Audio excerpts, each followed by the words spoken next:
Hello everyone, I am Prerna Garg, Assistant Professor, Jaipuria Institute of Management, Indrapuram, Ghaziabad. I welcome you all to my next lecture on media planning process. So in the previous lectures, we have already discussed the concept of media planning. We have discussed at length what is media planning and media strategy. We have also discussed different terms that are associated with media planning. We have talked about reach, we have talked about coverage, we have talked about frequency and different media options that are available with the planner. In this lecture, we would be taking forward the media planning process. So, in the previous lecture, we have already done with the first step of the media planning process, that was market analysis. And I am pretty sure we all are in a position to recap or revise or recall the three important areas of the market analysis. So, I would like to remind you once again that the first step of media planning was market analysis, and the second step talks about setting of the media objectives, which we will be covering in this lecture.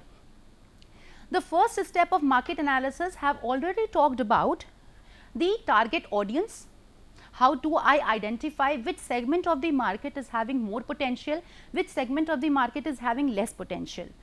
Second, we have already talked about the internal and external factors that affect any media planning process or media strategy. And the third dimension of the market analysis that we have discussed in the previous lecture was focusing on identifying the geographical area which is having more potential and a geographical area which is having less potential. So, as a marketer, not every geographical area would have equal potential for me to advertise or go for the advertising expenditure. Therefore, on the basis of two important indexes, that is the brand development index and category development index, marketers have formulated 4 zones. They have formulated a matrix of 2 by 2 wherein they have identified combination of low BDI, low CDI, high BDI, high CDI, high BDI, low CDI and high CDI and low BDI. So, marketers have come up with these 4 combinations, and they have identified in which segments they should go for more advertising expenditure and in which segments they should probably curb their expenditure, they should pause and then gradually proceed. After market analysis, we move to the second step of the media planning process, and that talk about the media objectives. Now, I am pretty sure that most of us are aware of the term the term called media objectives. Media objectives, or in general objectives, we have been discussing since very long. So, media objectives are the goals or series of statements that are specifying what exactly my media plan can accomplish through a media strategy. To be precise, media objectives are measurable. They are measurable statements that will actually tell me what my media plan intends to achieve after doing so much in that. So, I as a media planner would probably look forward to certain objectives or certain statements or certain expressions wherein I can identify, yes, okay, this is one thing that I would like to achieve through my media plan. Second, this would be the second thing, this would be the third thing. Why am I doing this? Why is any media planner setting these objectives? They are setting these objectives because without setting objectives, it would not be possible to evaluate whether you are able to achieve those targets or not. So, they are like goals to a media planner expressed in concrete form, expressed on the basis of certain parameters that would facilitate the decision making of the media planner and help them ascertain whether they are able to reach those goals after a successful media planning or not. It is very critical because this step will help them assess the performance of their entire media strategy. The success or the failure of the media strategy will be based on how measurable, how concrete and how worthy media objectives they were able to set. Now, when I say they have to be designed very critically, they should be measurable. So, here comes the question, how would any media planner design media objectives? And here is the answer. Media objectives are usually expressed in terms of these three areas, 3 key words, that is coverage, reach and frequency and scheduling. Now, this is very interesting to discuss today. When I say let me first brief you with the definitions of these three words and then we will discuss them at length. When marketers say coverage, coverage means marketer would like to express the objective, media objective in the form of the market coverage, the level or the number of audience that they would, or the percentage of audience that they would like to like their media or their message to be exposed to. So, let us take an example. For say for coverage, any marketer would like to design a media objective like they would like the message to be targeted to a target audience, 80% of the target audience through a broadcasting media in another 3 months.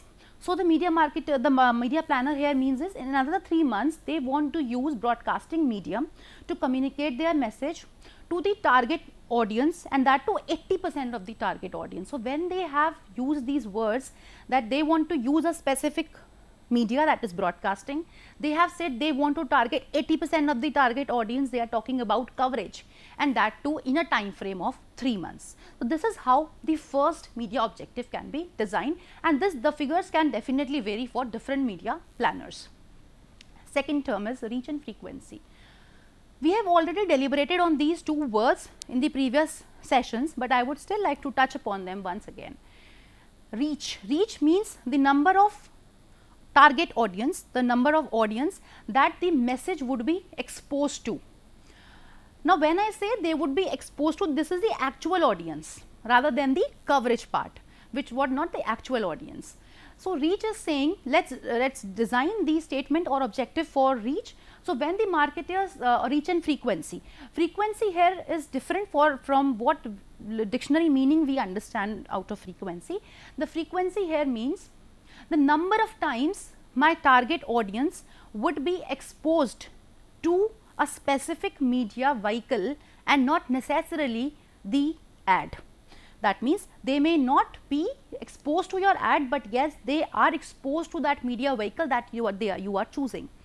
Therefore, reach and frequency are talking about, reach is talking about the number of people more, and frequency is talking about the number of times they would be exposed. So, when I say this, the media planners have again attempted to design an objective based on reach and frequency. So, let us again assume a statement that the second objective of a media planner becomes that they intend to reach 60% of the target audience at least 3 times in the coming 3 months. Now, there are again 3 catches in this statement, in this objective.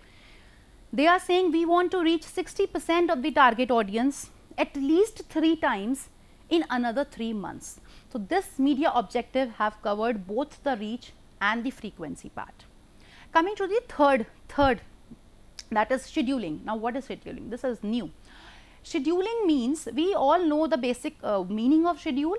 So, scheduling here means marketers, every marketer would probably love to make sure that that their campaign, advertising campaign or advertisement is there in the market 24/7, 365 days, but it may not always be so. Not just because of the budget that they may have to use, that would probably be the last factor affecting it, but because of n number of reasons. Therefore, they have to be very sure about when, at what time their advertisement should be available in the market. Should it be available throughout? Should it be available on intermittent gaps, or should it have a different combination that we will discuss again? So, scheduling is purely talking about the spontaneity of the message in the market among the target audience. So, again, if a media planner is here to decide a media objective on the basis of scheduling, they may probably design an objective like most of the advertisement or the commercial or the media campaign would be highest in the months of January, February and March, and would be weakest or lowest in the months of August and September, depending upon the nature of the brand, of course. And so, when they have talked about these seasonalities, they are talking about scheduling. So, this is how the 3 aspects of media objectives, expressing the media objectives, can be covered. I hope the examples are pretty clear, because every aspect from coverage, reach and frequency and scheduling have been expressed in the form of a media objective, as I have just discussed. Now, let's understand the target audience. When I say target audience, we have already talked about media objectives. So, we are in a position to understand the coverage, the reach frequency and scheduling. Now, we will understand the target audience coverage. When the marketers say, I would try to cover everybody in the market, okay, or the target audience.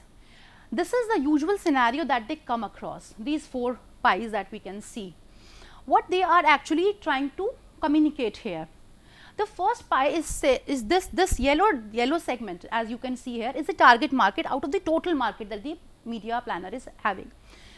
Ideally, any media planner would probably wish to cover the entire target market through its message or through its advertisement. This would be an ideal situation, but this ideal situation usually do not appear. That means this situation as depicted in the second quadrant usually do not appear, because it is very difficult to ensure and then measure that the entire target market have been covered. What usually arises, these two, that is either partial market coverage or excessive coverage, exceeding market coverage or waste market coverage. Now, let us understand what these two are. What usually happens is the target market as shown in the yellow quadrant, but the marketers are not able to cover the full market. That means their message is not usually exposed to the entire target market that they were intending to. This results in partial market coverage. And next situation, which again arises very often, rather some of the marketers usually go for it intentionally. I will explain it how. They go for coverage exceeding the market. That means this was the target market, but their media message, their advertisement is covering more audience than the target market. Ideally, this part, media overexposure, is also called the waste coverage. Now, for a marketer, ideally again this is the wastage of resources, time, energy and efforts, because you are exposing your message to an audience which was not your target market. But then the question is, which one would be better for a marketer, this or this? I think obviously we would go for this, but what would be the condition? If a marketer can make sure that overexposure or over coverage exceeding the target market, the cost incurred in this particular portion, that is the cost incurred in advertising to a proportion that is exceeding the target market, is comparatively less than the cost, then the profits that you are generating out of the target market, then you should definitely go for this one. What I mean to say is, let us assume a marketer of brand of soft drink, they have identified that during any cricket match they would be going with their media campaign again and again. So, they have put up a commercial on the television during the entire match, cricket match. The advertisement was coming again and again of a soft drink brand. Now, there would be a good amount of target population who are not interested in soft drinks. That means they are going for this one. That means they are also exposing their message to an audience who were not their target market, but still they went for this strategy. Why? Because they have understood that this way, even if there is an amount of people, there is a percentage of people who would not go with your brand, who are not even wanting to look at your commercial, but then again there is a good amount of, there is a huge chunk of people who are looking after your ad, who are interested in your ad again and again. Therefore, the profits that you will be able to capture from those who are watching your ad, who are your target audience, is far much more than who are actually ignoring your commercial. Therefore, there is no harm in going for coverage exceeding the market in comparison to leaving that target market uncovered, which could have definitely helped a marketer. I hope the target market audience coverage is clear till here. The second aspect of the media objective, that is the reach and frequency. Now, again there is a trade-off between these two words, as we have discussed earlier also. The trade-off here is, every marketer wants to maximize the reach, means they want to reach maximum amount of target audience, and the trade-off comes with the frequency. That means they also want the number of times to be increased, The confusion here is to how many and how often. This is the trade-off in reach and frequency. Now, marketers are trying to balance both of them. How they are doing that? If you look at these two, you will be getting the answer.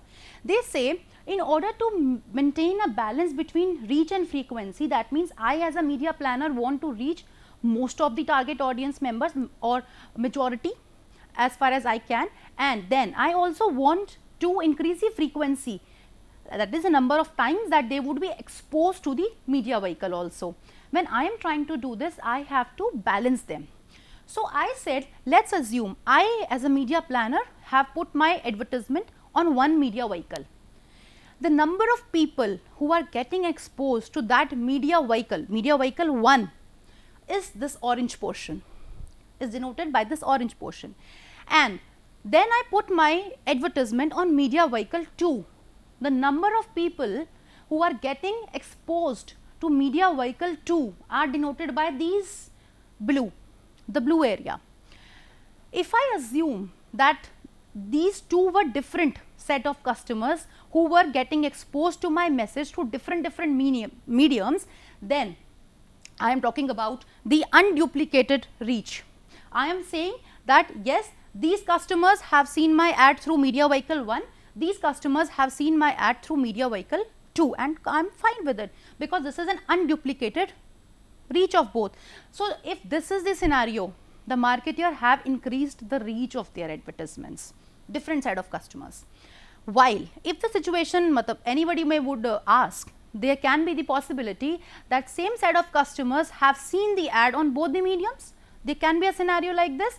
If this happens, this would be the situation. That means there were a substantial amount of people who have seen your advertisement on media vehicle 1 as well as media vehicle 2. That means this is called the reach of two programs. If this is the case, the common customers that are denoted with this green area, they are the ones who have got exposed to your message through two different media vehicles. That means you have also worked on the frequency part. As a media planner, this was what you actually intended to do.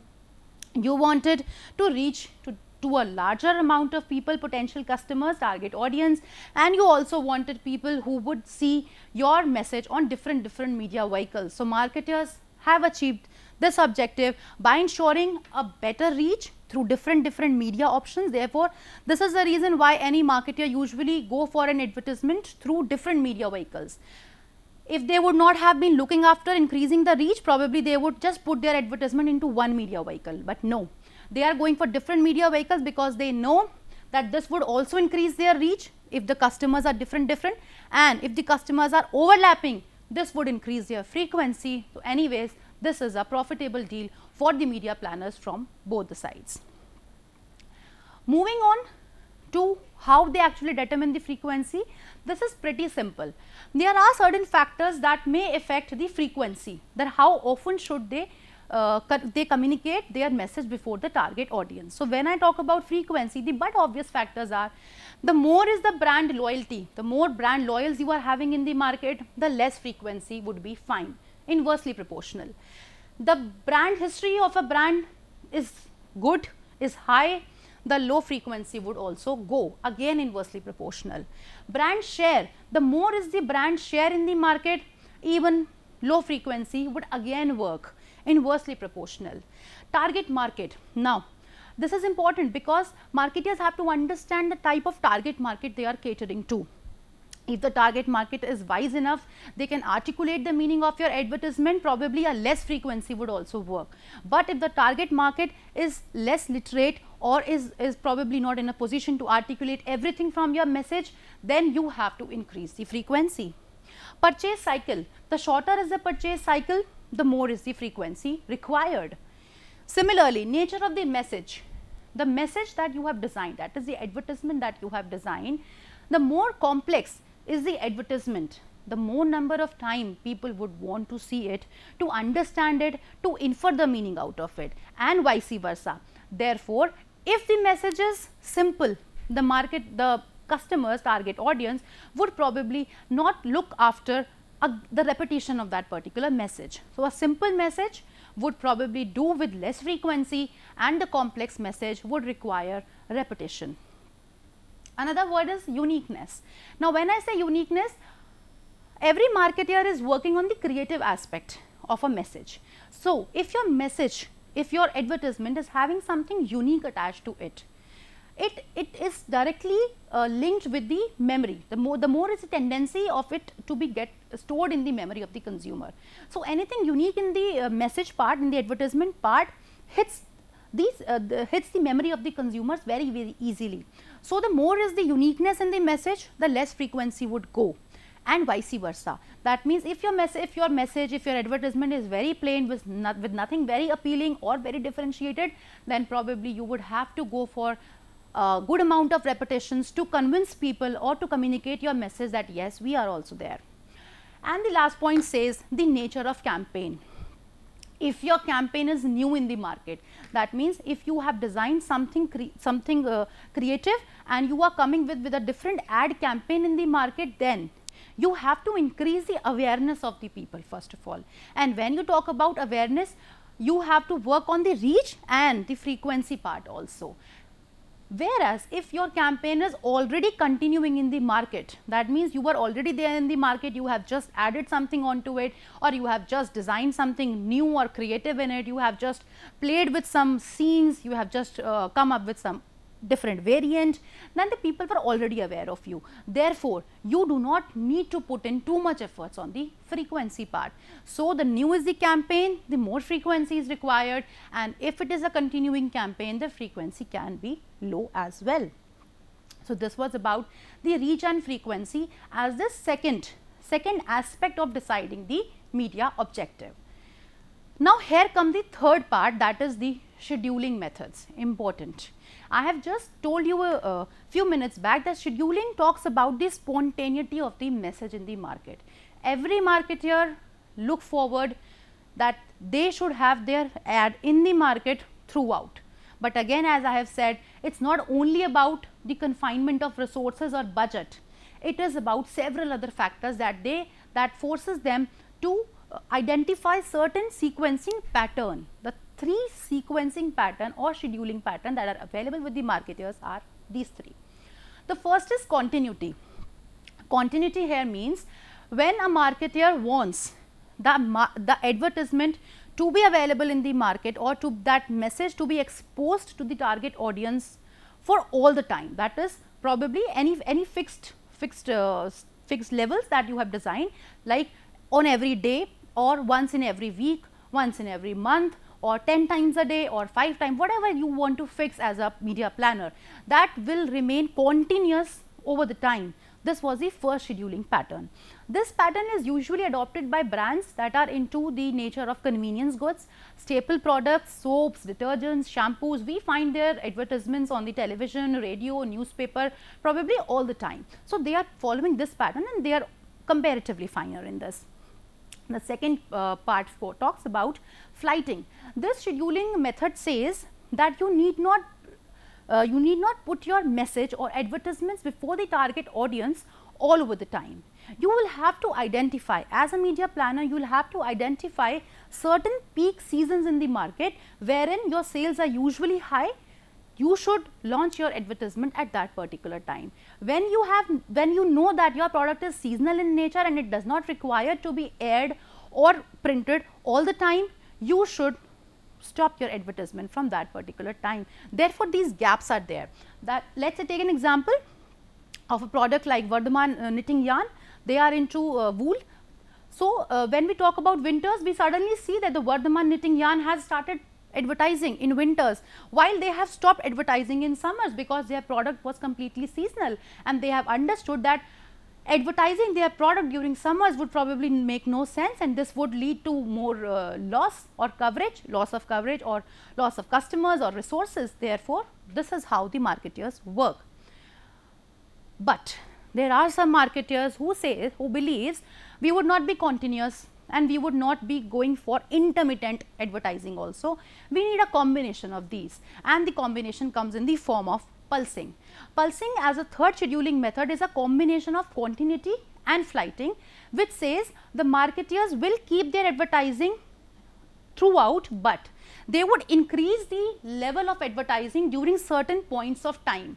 Let's take an example of soft drinks. Soft drink advertisement would be available in the market throughout the year, but then when summers come, the advertisements all of a sudden increases. When winter comes, the advertisements are there, but they are seen less often. That means you are playing with that advertisements wherein you are putting more emphasis or more time at a certain point of time, and you are reducing it at the another point of time. Now, here is the media strategy. The third step of media planning process talks about, this is what we already have discussed. We have developed the media mix, we have talked about the market coverage, reach, frequency, scheduling, geographical coverage, everything.